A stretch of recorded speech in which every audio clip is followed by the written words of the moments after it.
Hi everyone, I'm Marina. Welcome to another project with Frocks and Frolics. These are my bubblegum joggers and I'm going to show you exactly how to make them.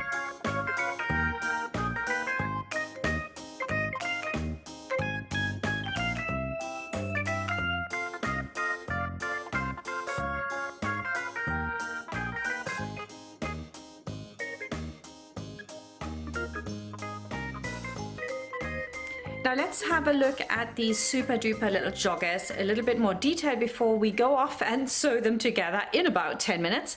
So one of the things that's different to other jogger bottoms you might have made is that the waistband is constructed first and then sewn in, which means that you can't change the elastic width afterwards. But of course you could do the traditional method if you'd liked, and you could put the elastic in after. Now I think that it actually looks nicer this way. It gives you a little bit more firmness around here, and so we're getting a really fantastic little pair of joggers. And then the other thing is, of course, my little technique here, and that is how to put these gorgeous pockets in. They are so simple to put in and they look so nice. And if you're an absolute beginner that doesn't know how to put pockets in, etc., then this is the method for you. One of the things that a lot of these little patterns don't have is a gusset.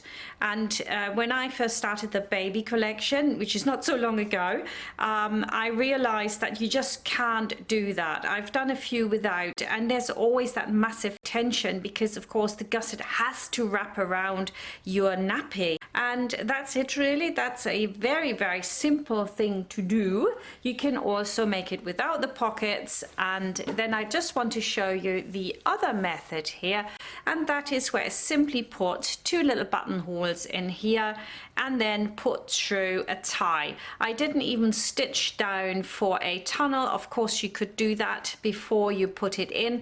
That's also very cute. And if you want to know how to do it with eyelets, then I've already done that in the Maisie shorts, and that video is linked to in the description so you can see how that's done. So without further ado, let's start sewing. The first thing to do is to put your pattern together. Make sure it's printed off correctly. 5 centimeters or an inch should be the measurement. And then you can join your pattern pieces together in alphabetical order. It's really dead simple. Ready to go? Let's make these little joggers. Here I've cut everything out. It's so simple. We're cutting the front on the forward, the back on the forward, and then we've got the waistband and these funny looking shapes here for the pocket.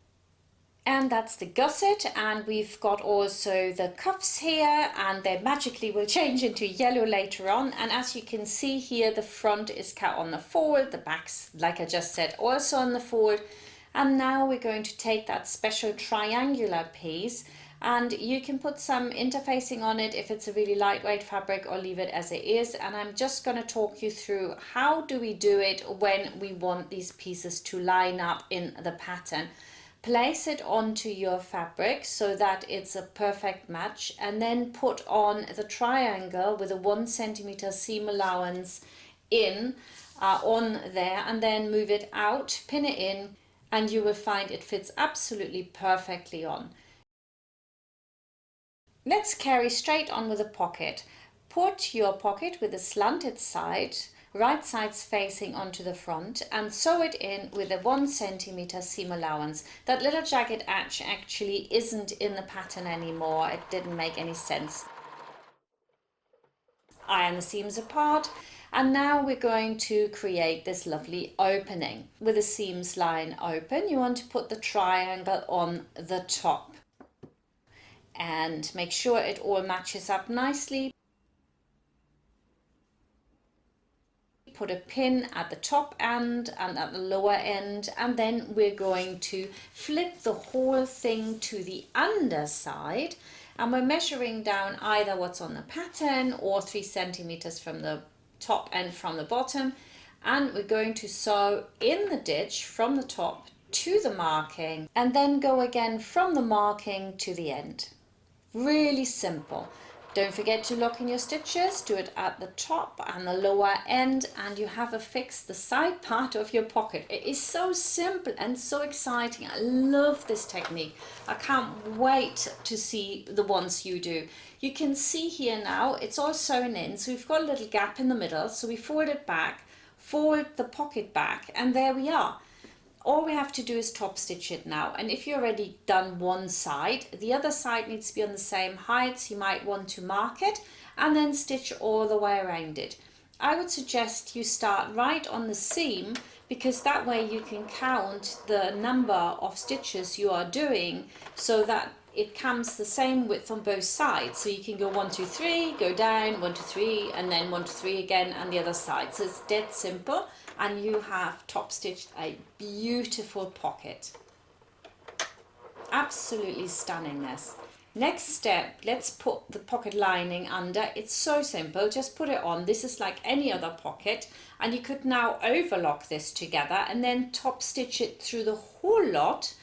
Some people have done that. It looks really fantastic. Or you pin it like I do here and then just sew the pocket in. Both is possible. And overlock it, and basically that is the pocket done, but one thing. Now, where we have the little weird looking triangle that we've just sewn in, it's a little bit loose all the way to the side seam. To secure that and make sure it doesn't move and doesn't get baggy after a while, we can secure it along the line that I've just pointed through here. That is the line of the top stitching.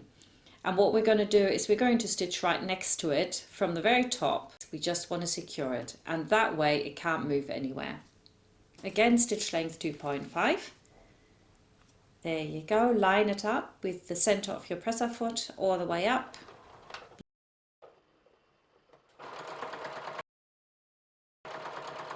And then overlock it, and your pocket is inserted. Now, was that easy or what? Next, we're going to put in our gusset to the back, and you've got this little protrusion there, so it's really, really easy to just work your way around. I would suggest do not pin this, just go on that sewing machine and just stitch it in. Just make sure that you've marked the center back and of course the center of your gusset. I'm working my way all the way around, dead easy. Then all I have to do is overlock it, and I'm ready to do my inseam or my inner leg seam. And that's what we're doing next. Bring together the legs here, right sides of course are on the inside. Bring it in flat in the leg area, and then you will feel like you have to hold the gusset in a bit, but actually it's only because it's a curve. It's not actually any longer or shorter. And now we're going to pop over to the sewing machine and sew this baby in as well. And some of you might not even need to pin this, but if you've never done this before, I would suggest you pin it. It makes it much, much easier. There you go. Beautiful seam. Overlock it, and we're on to the side seam. Just sew the side seam together with a 1 centimeter seam allowance on both sides. And once we've done that, we just overlock it. Make sure that the pocket doesn't fold over. Go all the way to the top. Serge it or overlock it, and then iron the seam towards the back with lots and lots of steam. And guess what? We are already ready for our cuffs. This is so quick and so simple. Sew together the seams of the cuffs and the waistband. I would suggest that you feed in the next piece once the first piece is finished, so that you don't waste any very expensive Gutermann thread if you have got that. And then we are going to iron those apart, and then we're also going to iron them all lengthwise. Yeah, super. Let's start by putting the cuffs on. You want to turn your joggers inside out and simply stick the cuff inside. You line up the cuff seam and you line up your inner leg seam or inseam, and then you stretch it to fit and pin the rest. That's all it is. It's not held in very much because these are joggers and I don't want them to be very tight on the leg. And then you stretch the fabric while you're sewing. Always sew from the inside so you can move the fabric around easier. Make sure that you take all your pins out when you go over to the serger and serge it, because it will surely ruin your knife if you cut a pin. So I always like touch everything, I just scrunch it up in my hands. And then we want to steam back in the serging, because that always will stretch it a little bit more, and then you turn that flat, steam it again, and voila, a beautiful cuff. Next, we're going to do the sports elastic that's going in the waist. It's 1.25 inches wide. You go with a measurement that's in your instructions, of course, for the length of it. Sew down either side with an overlap of 1 centimeter. I'm going to give this a nice little press so I have a good crease in there. If you don't know that the waistband is going to be the right length because you're making it for a grandchild far, far away, you can use the traditional method, which is just to sew it together on the side and leaving a gap to which you can thread through the elastic if you want to put it in after you've sewn it on. That works totally fine as well. Here we're going back to our method, which is inserting it straight into the waistband and then just stretching it on and pinning it all the way around.